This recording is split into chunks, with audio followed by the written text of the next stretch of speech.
اعوذ باللہ من الشیطان الرجیم بسم اللہ الرحمن الرحیم ان الذین کفروا سواء علیہم اانذرتہم ام لم تنذرہم لا یؤمنون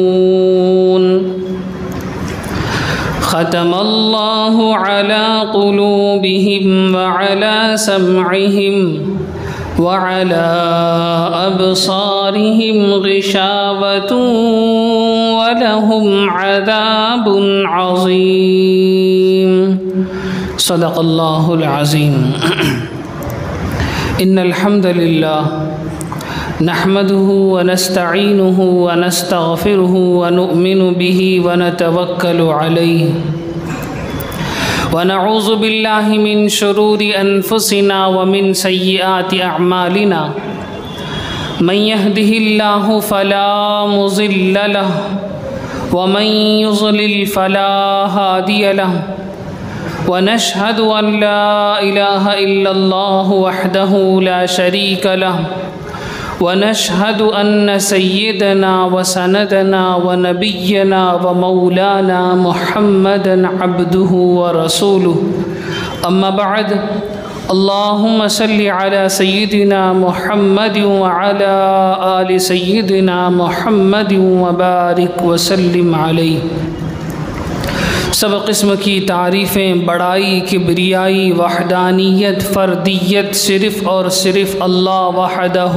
لا شریک لہ کے لائق ہے، اور بے شمار انگنت درود و سلام نازل ہو آقائے نامدار، فخر موجودات، شفیع المذنبین حضرت محمد الرسول اللہ صلی اللہ علیہ وسلم کی ذات مبارکہ پر، جن کو اللہ عز و جل نے سارے انسانوں کے جانب نبی بنا کر بھیجا۔ بزرگان محترم، گزشتہ نشست میں ہم نے سورۃ البقرہ کی پہلے رکوع کی ابتدائی آیتوں پر گفتگو کی تھی۔ پہلے رکوع کی 2 آیتیں باقی ہیں جن کی آج تلاوت کی گئی، اور اس سے پہلے والی آیات میں رب العزت نے کیا مضامین ارشاد فرمائے تھے، ان کا مختصر خلاصہ کچھ یوں ہے کہ اللہ سبحانہ و تعالی نے قرآن مجید کو پیش فرمایا اور دعویٰ فرمایا کہ اس کے اندر کسی طرح کسی قسم کی کوئی شک اور شبہ کی گنجائش نہیں ہے، اور پھر رب العزت نے فرمایا کہ اس میں متقیوں کے لیے ہدایت ہے، اور آگے متقی کسے کہتے ہیں، ان کی کیا کوالٹیز ہیں، ان کی کیا صفات ہیں، ان کو تفصیل کے ساتھ کل 6 صفات کو رب العزت نے ڈسکس فرمایا۔ ان آیات کی تفسیر گزشتہ ہفتے ہم نے مکمل کر لی ہے۔ آخر کی آیت میں رب العزت نے یہ بھی کوالٹی ارشاد فرمائی کہ متقی لوگ وہ ہیں جو آپ پر یعنی محمد الرسول اللہ صلی اللہ علیہ وسلم پر اترے ہوئے کلام، اترے ہوئے دین، اتری ہوئی کتاب کو بھی مانتے ہیں، اور آپ سے پہلے جتنے انبیاء گزرے ہیں ان کی بھی نبوت کو مانتے ہیں، اور پھر رب العزت نے فرمایا کہ آخرت پر بھی وہ یقین رکھتے ہیں۔ اس آیت میں مجھے ایک نقطہ سمجھانا تھا، اس کو سمجھا کر میں آج کی آیات کی طرف آؤں گا۔ وہ نقطہ یہ ہے کہ اللہ رب العزت نے اس آیت میں یوں ارشاد فرمایا ہے کہ نبی علیہ السلام کے دین کو بھی مانتے ہیں، اور آپ سے پہلے جتنے انبیاء آئے ہیں ان کے دین کو بھی، ان کی شریعت کو بھی، ان کی نبوت کو بھی مانتے ہیں، اور آخرت پر بھی یقین رکھتے ہیں۔ یہاں اللہ رب العزت نے یہ نہیں فرمایا کہ آپ کے بعد جو نبی آئے گا اس کی شریعت کو بھی، اس کی نبوت کو بھی مانتے ہیں، یہ نہیں فرمایا۔ اللہ سبحانہ و تعالی نے پچھلے انبیاء اور ہمارے نبی علیہ السلام پر اپنی بات کو روک دی۔ اس سے یہ بات صاف طور پر سمجھ میں آتی ہے کہ آپ کے بعد کوئی نبی نہیں آئے گا۔ اگر آپ کے بعد کوئی نبی آ سکتا تھا، آپ کے بعد کسی نبی کے آنے کی پاسبلٹی تھی، تو اللہ رب العزت یوں فرماتے کہ متقی وہ ہیں جو آپ سے پہلے والے انبیاء کی نبوت کو بھی مانتے ہیں، آپ کی نبوت کو بھی مانتے ہیں، آپ کے بعد آنے والے نبی کی نبوت کو بھی مانتے ہیں۔ اللہ رب العزت نے یوں نہیں فرمایا، اللہ رب العزت نے فرمایا متقی وہ ہے جو آقا علیہ السلام سے پہلے والے انبیاء کی نبوت کو مانتے ہیں اور آپ علیہ السلام کی نبوت کو مانتے ہیں۔ میں یہ بات اس لیے سمجھانے لگا ہوں کہ آج دنیا میں کئی طرح کے فتنے ہیں، ان میں سے ایک بڑا فتنہ یہ بھی ہے کہ بعض لوگ جھوٹے نبیوں کو، جھوٹی نبوت کا دعویٰ کرنے والے لوگوں کے جال میں، دھوکے میں پھنس جاتے ہیں اور ان کو بھی نبی ماننے لگتے ہیں۔ ایسے فتنے ہمارے آس پاس بھی موجود ہیں، ہمیں کانوں کان اس کی خبر نہیں ہوتی۔ ایسے فتنے نوجوانوں پر حملہ کرتے ہیں، ان کے ایمان کو لوٹ لیتے ہیں، ان کے دین کو ختم کر دیتے ہیں۔ اس لیے میں ایسے فتنے آنے سے پہلے آپ حضرات کو مطلع کر رہا ہوں کہ اس آیت میں اللہ رب العزت نے واضح طور پر ارشاد فرمایا کہ آپ کے بعد کوئی نبی نہیں آئے گا۔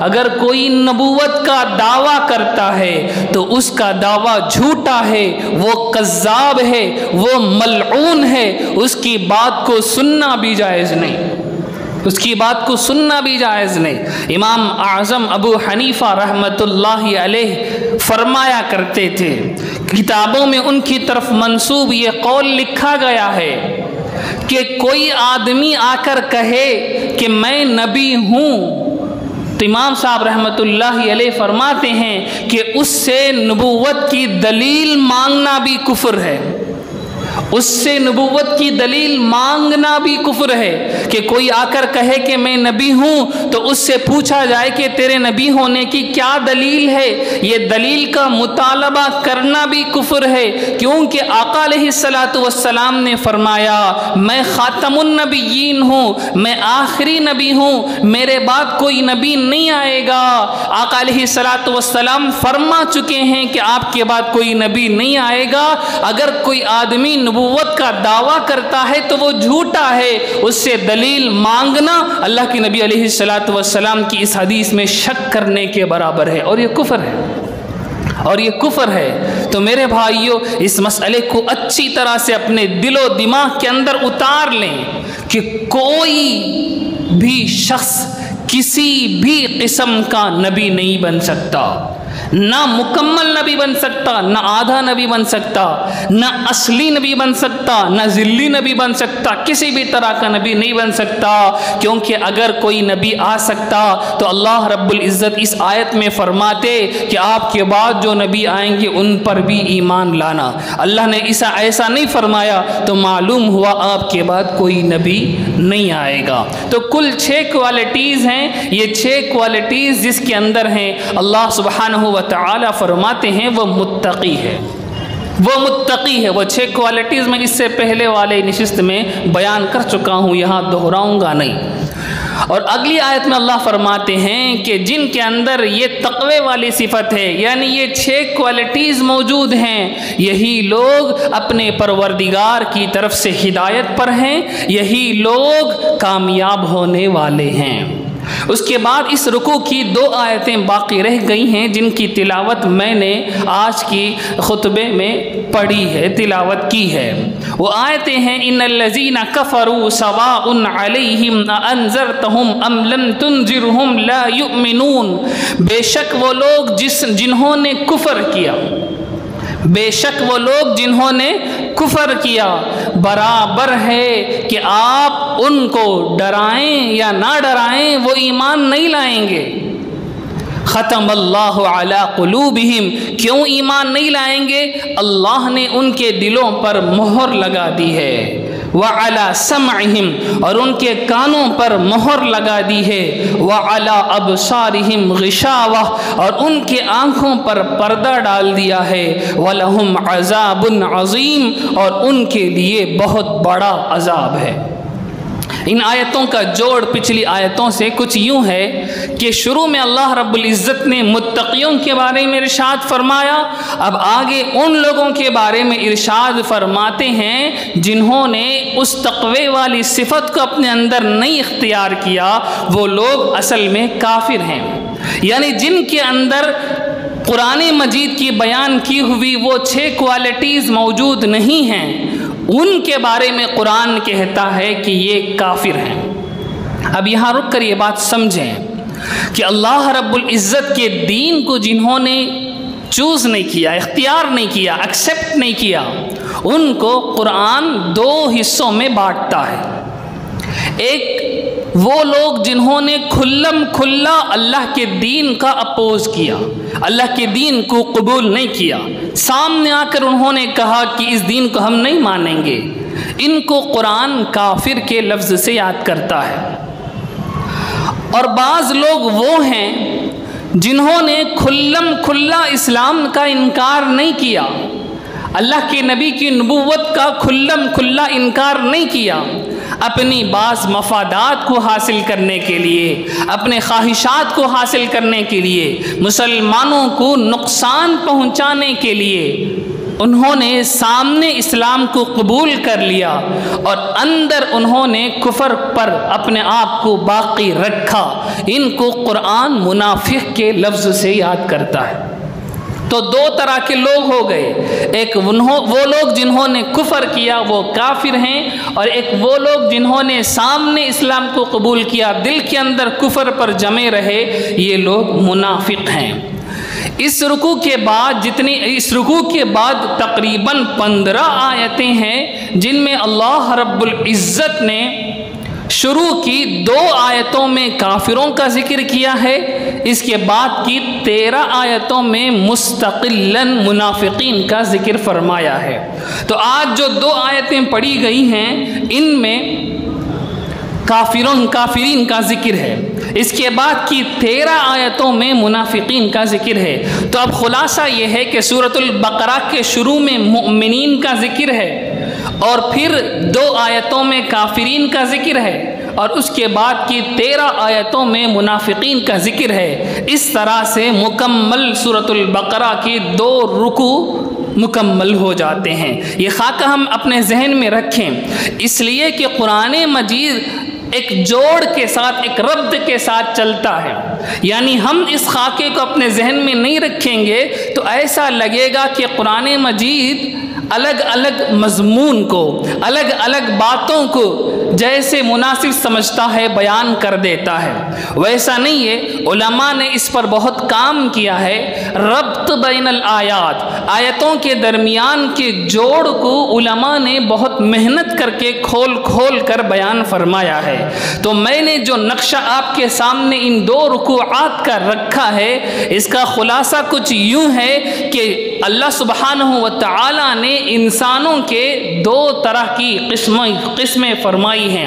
ایک وہ لوگ جنہوں نے اسلام قبول کیا، ایک وہ لوگ جنہوں نے اسلام قبول نہیں کیا۔ جنہوں نے اسلام قبول نہیں کیا ان میں سے بعض کافر ہیں، ان میں سے بعض فاسق، ان میں سے بعض منافق ہیں۔ اب یہاں رک کر ہم یہ بات سمجھیں کہ اللہ سبحانہ و تعالی نے دنیا میں یہی تقسیم فرمائی ہے۔ یہ مسئلہ نہایت اہم ہے۔ اللہ رب العزت نے دنیا میں بس یہی تقسیم فرمائی ہے، فَمِنْكُمْ مُؤْمِنْ وَمِنْكُمْ کافر، تم میں سے بعض لوگ مؤمن ہیں، بعض لوگ کافر ہیں۔ رب العزت نے کوئی اور تقسیم نہیں فرمائی ہے۔ تو ہمیں بھی چاہیے کہ ہم اسلام کے حساب سے کسی اور تقسیم کو قبول نہ کریں۔ یعنی ہم مسلمانوں میں اس طرح سے تقسیم نہیں کر سکتے کہ یہ گورا ہے یہ کالا ہے. ہم مسلمانوں میں ایسا تقسیم نہیں کر سکتے کہ یہ عربی ہے یہ عجمی ہے. ہم مسلمانوں میں ایسی تقسیم نہیں کر سکتے اس کی ذات اعلیٰ ہے اس کی ذات ادنا ہے. ہم مسلمانوں میں زبان کی بنیاد پر بھی تقسیم نہیں کر سکتے کہ یہ اردو بولنے والا ہے یہ تمل بولنے والا ہے. ہم مسلمانوں میں جغرافیائی اعتبار سے بستیوں کے اعتبار سے بھی تقسیم نہیں کر سکتے کہ یہ اس بستی کا رہنے والا ہے اعلیٰ ہے یا اس بستی کا رہنے والا ہے کمتر ہے. رب العزت نے ایسی کوئی تقسیم نہیں فرمائی کہ اس کے یہ چونکہ بڑے خاندان سے ہے اس کے لیے اس کا درجہ الگ ہے یہ چھوٹے خاندان سے ہے اس لیے اس کا درجہ الگ ہے. رب العزت نے اسلام نے ہمیں ایسی تقسیم بالکل نہیں سکھائی. ہم ایک ہی تقسیم قبول کرتے ہیں جس میں یہ ہے کہ یہ لوگ اللہ کو ماننے والے ہیں یہ لوگ اللہ کو نہیں ماننے والے ہیں. بس ایک ہی تقسیم ہے. اس کے علاوہ جتنی تقسیم ہیں سب باطل ہیں سب باطل ہیں.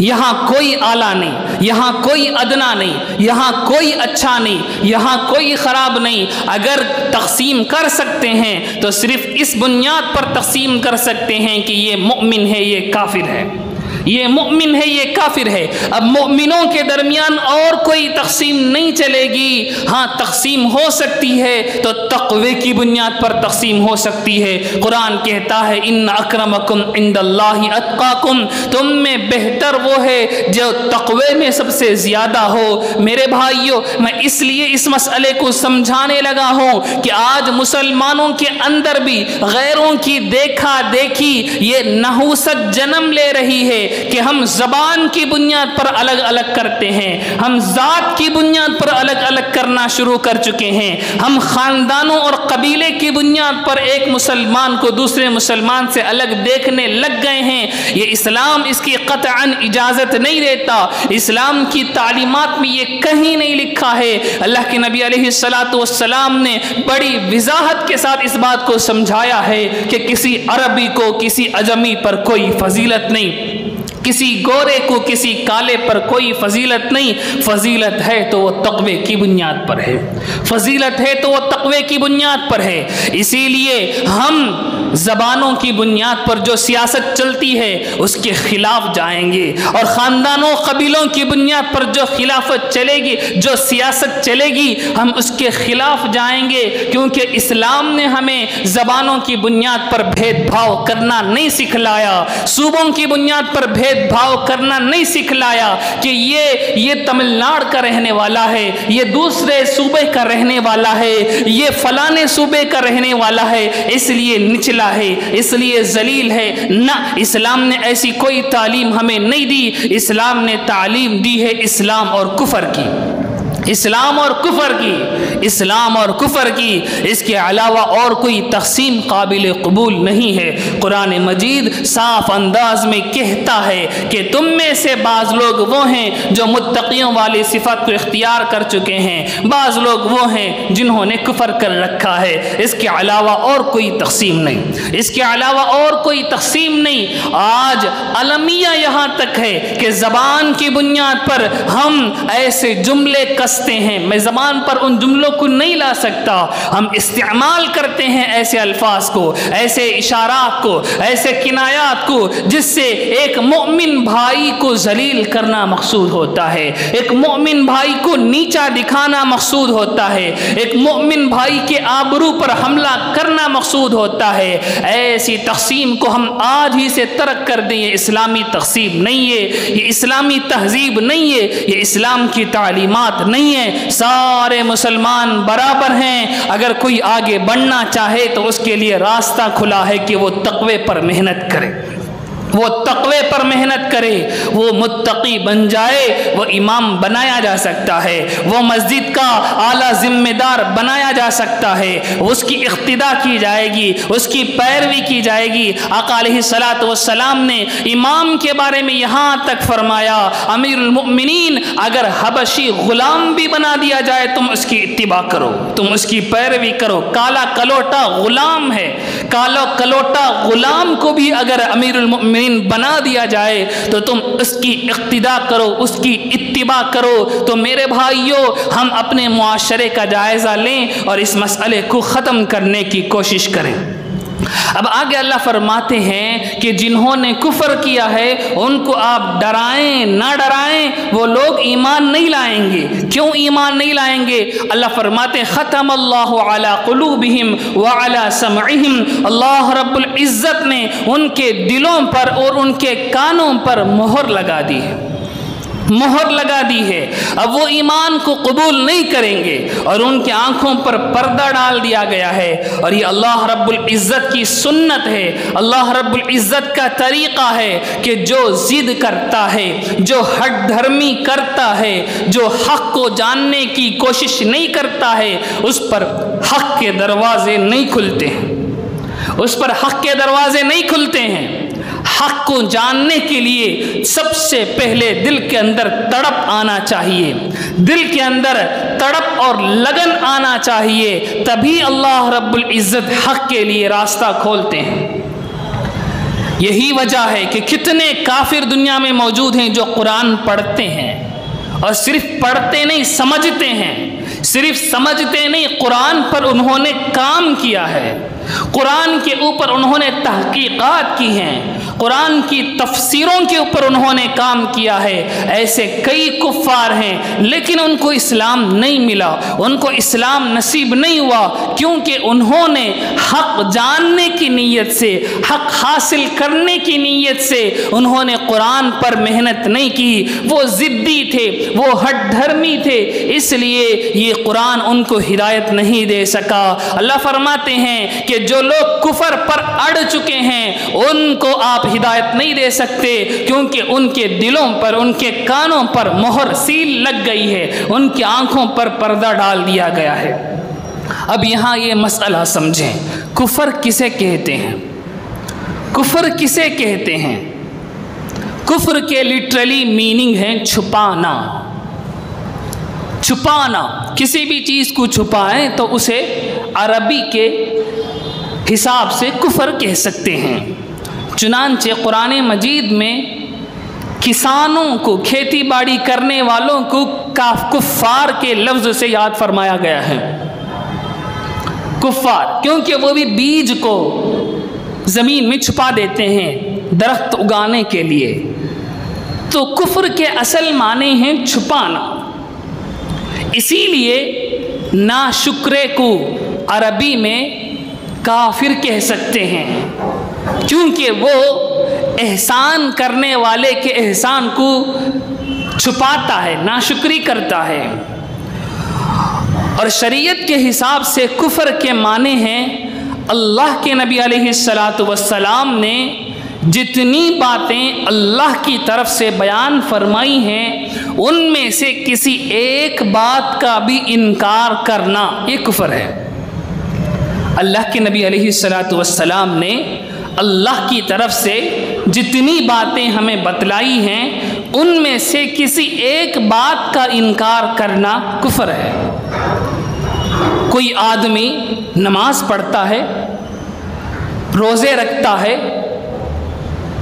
سب کچھ کرتا ہے، قرآن پڑھتا ہے، کلمہ طیبہ لا الہ الا اللہ محمد الرسول اللہ کا ورد کرتا ہے، لیکن کہتا ہے کہ نبی علیہ السلام کے بعد بھی ایک نبی آیا ہے، تو وہ کافر ہے، وہ کافر ہے۔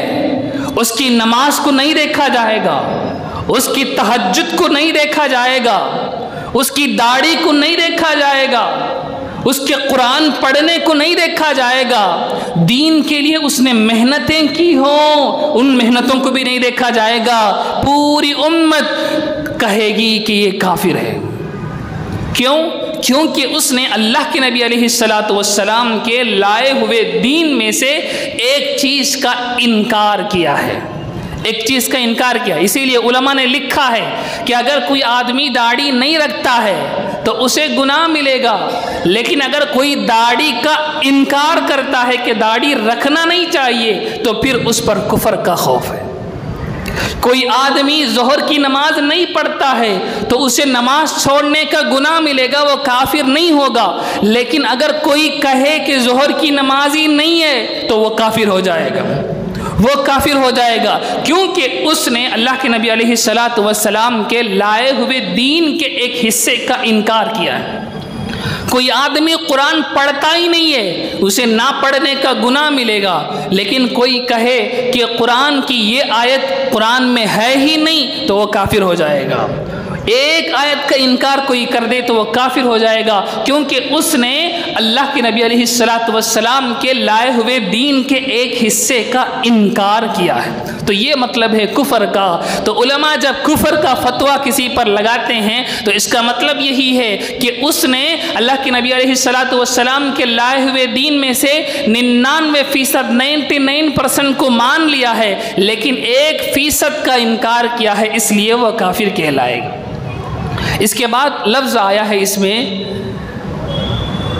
انذار کا، ام لم تنذرہم، انذار کا لفظ آیا ہے، سواء علیہم انذرتہم ام لم تنذرہم۔ انذار کے معنی آتے ہیں ڈرانے کے، انذار کے معنی آتے ہیں ڈرانے کے۔ اللہ کے نبی علیہ السلام کو قرآن میں کہا گیا مبشرا و نذیرا، آپ بشارت سنانے والے بھی ہیں، ڈرانے والے بھی ہیں، لیکن ڈرانے سے یہ مطلب نہیں کہ کوئی آدمی کسی کو ڈرا دے۔ انذار کے اندر یہ معنی نہیں ہے۔ ایک ہوتا ہے چور کسی ایک انسان کو ڈرائے، اور ایک ہوتا ہے باپ اپنے بیٹے کو آگ سے ڈرائے۔ دونوں ڈرانے میں فرق ہے۔ باپ اپنے بیٹے کو آگ سے ڈراتا ہے تو اس ڈرانے میں شفقت ہوتی ہے، اس ڈرانے کے اندر رحم کرنا ہوتا ہے کہ بچے کو وہ آگ سے نہیں ڈرا رہا، آگ کے قریب جانے سے اس لیے ڈرا رہا ہے کہ آگ سے اس کو تکلیف پہنچے گی۔ تو باپ کا ڈرانا بچے کو شفقت کی بنیاد پر ہے، لیکن چور جو ڈراتا ہے اس میں شفقت نہیں ہوتی۔ کوئی آدمی چاقو نکال کر کسی کو ڈرائے تو اس میں شفقت نہیں ہوتی، اس میں سراسر ڈرانا ہوتا ہے۔ تو یہاں انذار نذیر کا جو ڈرانا ہے، نبی جو ڈراتے ہیں وہ شفقت والا ڈرانا ہوتا ہے، وہ شفقت والا ڈرانا ہوتا ہے۔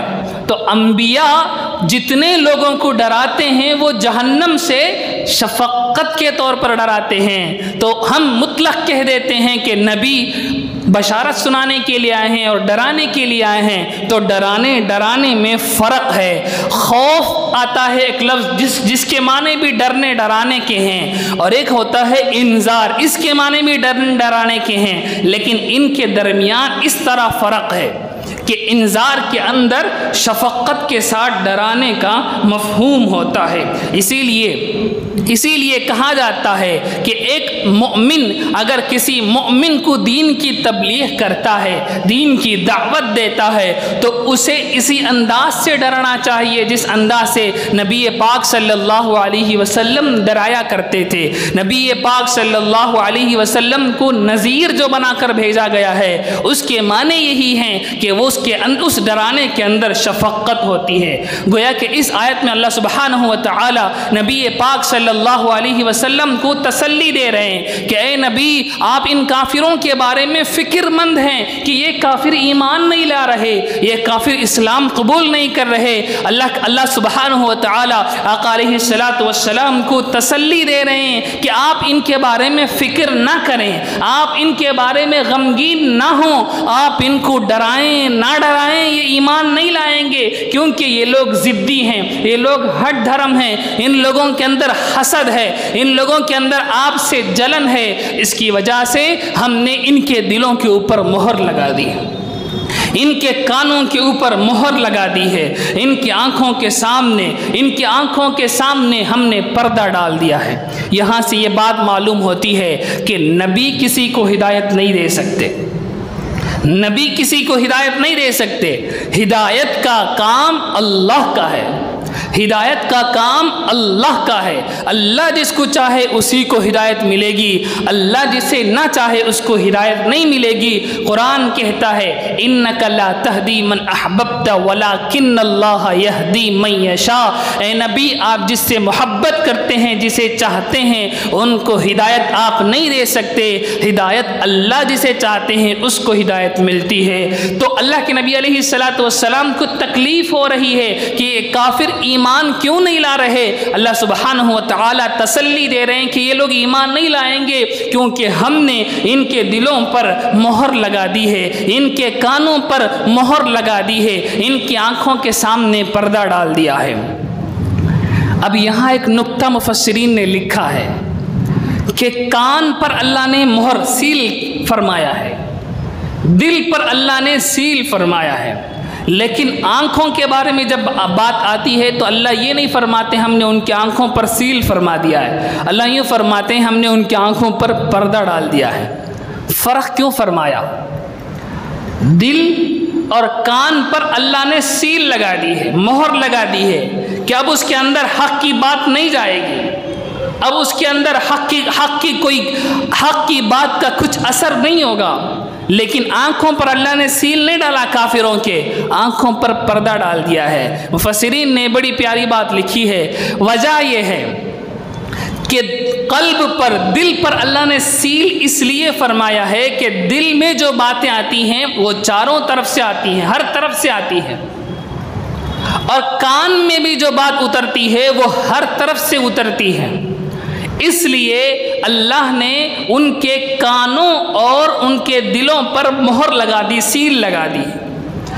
اور آنکھ میں جو بات آتی ہے وہ چاروں طرف سے نہیں آتی، وہ صرف سامنے سے آتی ہے، اور سامنے کی بات کو روکنے کے لیے پردہ ڈال دینا کافی ہے۔ اس لیے اللہ رب العزت نے قرآن مجید میں یوں فرمایا کہ دلوں پر اور کانوں پر تو سیل لگ گیا ہے، آنکھوں پر سیل لگانے کی ضرورت نہیں، کیونکہ آنکھوں کے ذریعے سے جو بھی علم حاصل ہوگا، جو بھی باتیں حاصل ہوں گی وہ سامنے سے ہی ہوں گی، پیچھے سے، دائیں بائیں سے نہیں ہوں گی۔ اس لیے اللہ نے ان کافروں کی آنکھوں کے سامنے پردہ ڈال دیا ہے۔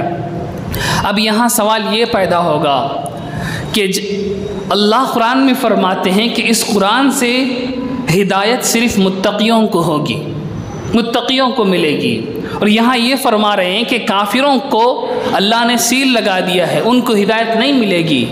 تو سوال یہ ہے کہ پھر اس قرآن کا فائدہ کیا ہے؟ کافر کو زیادہ ضرورت ہے قرآن کی، مومن تو اللہ کو مانتا ہے، اللہ کے نبی کو مانتا ہے، تو پھر کافر کو زیادہ ضرورت ہے۔ کافر کے لیے اللہ رب العزت کیوں پردہ فرمانے کی بات فرما رہے ہیں؟ اس کا جواب یہ ہے کہ کافر سے یہاں وہ کافر مراد ہے جو عالم ارواح میں اللہ رب العزت کا نور، اللہ رب العزت کا فیضان، اللہ رب العزت کی طرف سے ہونے والی تجلی کے اثر کو قبول نہیں کیا ہے۔ ایک لمبی بات ہے، ایک سمجھنے والی بات ہے۔ اللہ رب العزت نے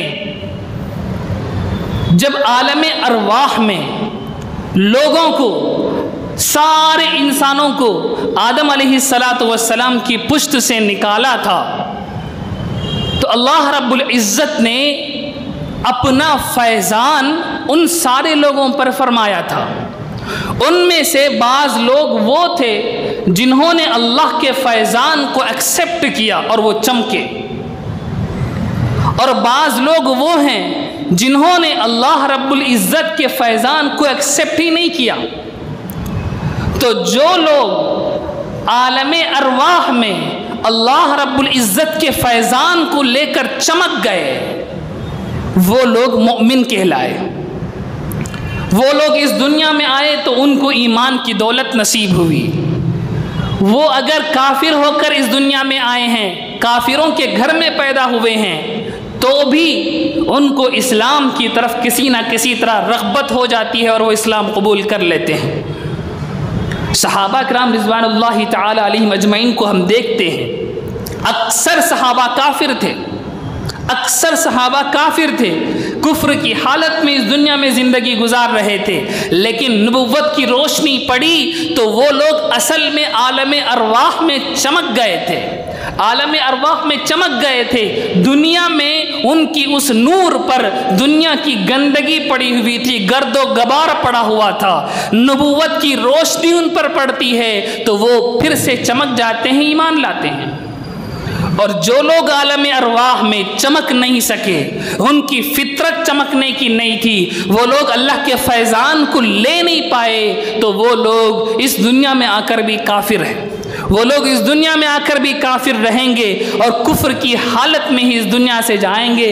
جیسے ابو جہل کے بارے میں ہم جانتے ہیں کہ وہ جانتا تھا کہ نبی پاک صلی اللہ علیہ وسلم سچے نبی ہیں، اسے معلوم تھا کہ آقا علیہ السلام جھوٹ نہیں بول رہے ہیں، اس کے باوجود وہ ایمان قبول نہیں کر سکا، کیونکہ اس کی ذات عالم ارواح میں اللہ کے فیضان کو حاصل نہیں کر سکی تھی، اللہ کے فیضان کو حاصل نہیں کر سکی تھی، تو وہ اس دنیا میں آیا، کفر کی حالت میں ہی رہا، کفر کی حالت میں ہی چلا گیا۔ تو اللہ رب العزت نے یہاں ختم اللہ علی قلوبہم میں جن کافروں کی بات فرمائی ہے، وہ کافر ہیں جنہوں نے ہمیش کے لیے، جو ازلی طور پر عالم ارواح میں ہی وہ کفر کی حالت میں تھے، یعنی ان کی طبیعت اتنی گندی تھی، ان کی طبیعت کے اندر وہ طاقت ہی نہیں تھی کہ اللہ کے فیضان کو حاصل کر سکے۔ میں سمجھتا ہوں بات سمجھ میں آ گئی ہوگی، اگر بات سمجھ میں نہیں آئی تو ویسے کوئی اہم مسئلہ بھی نہیں ہے جس کو سمجھے بغیر ایمان مکمل نہ ہوتا ہو۔ تو بہرحال بات کچھ یوں ہے کہ اللہ رب العزت نے فرمایا کہ جن لوگوں نے کفر کو اختیار کر رکھا ہے، کفر کے اندر ہی رچ بس گئے ہیں، وہ لوگ اسلام قبول نہیں کریں گے، وہ لوگ ایمان نہیں لائیں گے، کیونکہ قرآن حقائق کو نہیں بدل سکتا، قرآن حقیقتوں کو نہیں بدل سکتا۔ قرآن کے اندر اللہ نے یہ طاقت نہیں رکھی ہے کہ ایک ایسے کافر کو جس کی طبیعت کے اندر ہی کفر ہے، قرآن کے ذریعے سے وہ اسلام قبول کرے، ایسا نہیں ہوتا۔ اللہ کی سنت یہ ہے کہ یہاں حقائق تبدیل نہیں ہوتے، انسان ہی رہے گا، جانور نہیں بن سکتا، پتھر رہے گا، قرآن پڑھنے کے ذریعے سے اس کے اندر جان نہیں لایا جا سکتا، جو کافر ہے وہ کافر ہی رہے گا۔ قرآن کی تلاوت ہو، قرآن کو سمجھنا ہو، قرآن کو سمجھانا ہو، یہ قرآن اس کے دل کو نہیں بدل سکتا۔ قرآن کے اندر اللہ نے حقائق کو بدلنے کی صلاحیت نہیں رکھی، حقائق کو بدلنے کی صلاحیت نہیں رکھی ہے کہ چیز کی حقیقت کو، چیز کی ماہیت کو ہی بدل کر رکھ دے۔ اس لیے قرآن کہتا ہے کہ جن لوگوں نے ضد کیا ہے کفر پر، وہ لوگ ہمیشہ کفر کی حالت میں ہی رہیں گے۔ اب یہاں رک کر یہ بات سمجھیں کہ اب بات صاف ہو گئی ہے۔ قرآن کے حساب سے اس دنیا کے اندر عالم ارواح سے لے کر یہاں تک جتنے لوگ ہیں ان کی دو ہی قسمیں ہیں، ایک وہ لوگ جو نیک بخت ہیں، ایک وہ لوگ جو بدبخت ہیں، ایک وہ لوگ جنہیں سعید فرمایا گیا ہے، ایک وہ لوگ جنہیں شقی فرمایا گیا ہے قرآن مجید میں۔ فَمِنْهُمْ شَقِيٌّ وَسَعِيدٌ، ان میں سے بعض شقی ہیں، بدبخت ہیں، بعض نیک بخت ہیں۔ اب یہاں یہ اتنی بات آسان ہے کہ نیک بخت کون ہے؟ مسلمان ہیں، بدبخت کون ہے؟ کافر ہیں، لیکن اتنی بات نہیں ہے۔ قرآن مجید نے نیک بخت اور بدبخت کو 7 الگ الگ حصوں میں بانٹا ہے۔ عجیب بات ہے، آپ حضرات نے شاید اس سے پہلے کہیں یہ بات سنی ہو۔ قرآن مجید نے انسانوں کو 7 الگ الگ حصوں میں ڈیوائیڈ فرمایا ہے۔ نمبر 1، شقی، بدبخت لوگ 2 طرح کے ہیں، بدبخت لوگ 2 طرح کے ہیں۔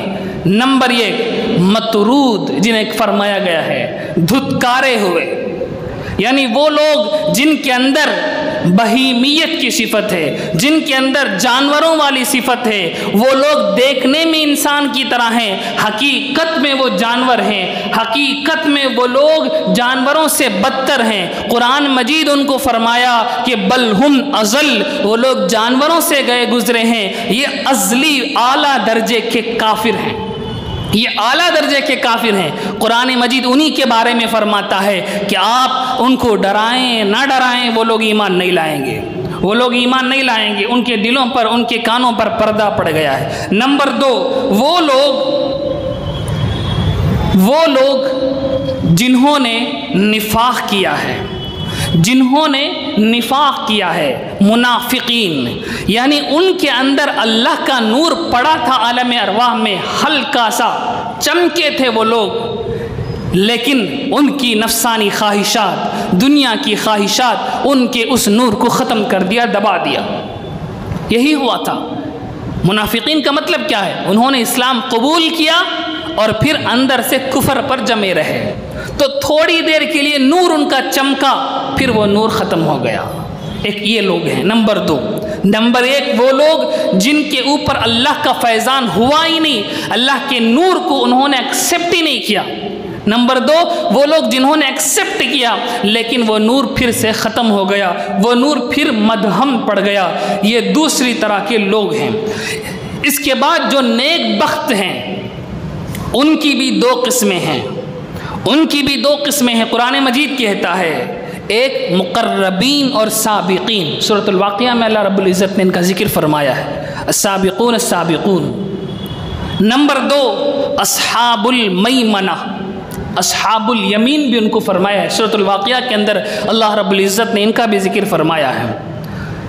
پھر جو لوگ مقربین ہیں ان کی 2 قسمیں ہیں، ایک مجتبی، اللہ یجتبی، اور نمبر 2 منیب، اللہ یجتبی من یشاء ویہدی الیہ من ینیب۔ مجتبی اور منیب، مجتبی کو طریقت کی اصطلاح میں محبوب کہتے ہیں اور منیب کو طریقت کی اصطلاح میں محب کہتے ہیں۔ تو یہ 2 قسمیں ہیں۔ انبیاء یہ مجتبی ہوتے ہیں، انبیاء یہ مجتبی ہوتے ہیں۔ میں آگے اور اس کی تقسیم کر رہا ہوں۔ اور جو اصحاب الیمین ہیں، السابقون تو 2 ہیں، مجتبی اور منیب، اور اصحاب الیمین 3 ہیں، اہل عفو، اہل فضل، نمبر 1، نمبر 2 اہل عفو، نمبر 3 معذبین۔ اہل فضل وہ لوگ ہیں جنہوں نے اپنی زندگیوں میں گناہوں سے اتنا محفوظ اپنے آپ کو بچایا کہ وہ لوگ اللہ کے فضل کو اس طرح پا گئے کہ ہمیشہ وہ ایمان اور اعمال صالحہ میں رہے۔ یہ اولیاء کا مقام ہے، یہ اولیاء کا مقام ہے۔ نمبر 2 اہل عفو، وہ لوگ جنہوں نے ایمان تو رکھا ہے، وہ لوگ ساتھ ساتھ گناہ بھی کر رہے ہیں، تو ان لوگوں کو اللہ رب العزت کل قیامت میں ان کے گناہوں کا بدلہ دے کر ان کو جنت میں بھیج دیں گے، ان کو اللہ رب العزت معاف فرما دیں گے۔ اور آخری قسم ہے معذبین کی، جنہوں نے اپنے گناہوں میں گناہ ان کے زیادہ تھے، اللہ رب العزت ان کے گناہوں کی سزا دے کر ان کو جنت میں بھیجیں گے۔ یہ کل 7 لوگ ہو گئے احادیث میں اور قرآن میں ان کا تذکرہ ہے۔ یہ 7 لوگ پھر میں بیان کروں۔ نمبر 1 مطرودین، یہ پرلے درجے کے کافر ہیں۔ نمبر 2 منافقین، نمبر 3 مجتبی، نمبر 4 منیب، اور یہ دونوں انبیاء کے مقام ہیں۔ نمبر 6 اہل فضل و ثواب، یہ اولیاء کا مقام ہے۔ نمبر 7 اہل عفو، یہ وہ لوگ ہیں جن کی نیکیاں زیادہ ہیں، گناہ کم ہیں، اللہ ان کو معاف فرما دیں گے، اللہ ان کے حساب یسیر کا معاملہ فرمائیں گے۔ اور نمبر 7 معذبین ہیں، یعنی یہ وہ لوگ ہیں جن کے گناہوں کا بدلہ اللہ رب العزت چکا کر ان کو جہنم میں ڈال کر پھر ان کو جنت میں لے جائیں گے۔ یہ کل 7 قسم کے لوگ اس دنیا میں موجود ہیں۔ اللہ رب العزت سے دعا فرمائے، اس کے اور مضامین ہیں آگے انشاءاللہ العزیز، اس پر ہم اگلی نشستوں میں گفتگو کرنے کی کوشش کریں گے۔ اللہ رب العزت سے دعا فرمائے، اللہ رب العزت ہمیں سنی ہوئی باتوں پر عمل کرنے کی توفیق نصیب فرمائے، قرآن کو پڑھنا، قرآن کو سمجھنا، قرآن کو اپنی زندگیوں میں لانے کے لیے محنت کرنے کی توفیق نصیب فرمائے۔ آمین۔ وآخر دعوانا الحمد للہ رب العالمین۔ لك الحمد ولك الشكر يا الله. اللهم صل على سيدنا محمد وعلى آل سيدنا محمد وبارك وسلم عليه. ربنا آتنا في الدنيا حسنة وفي الآخرة حسنة وقنا عذاب النار. اللهم إنا نسألك حبك وحب من يحبك وحب عمل يقربني إلى حبك. سبحان ربك رب العزة عما يصفون وسلام على المرسلين والحمد لله رب العالمين.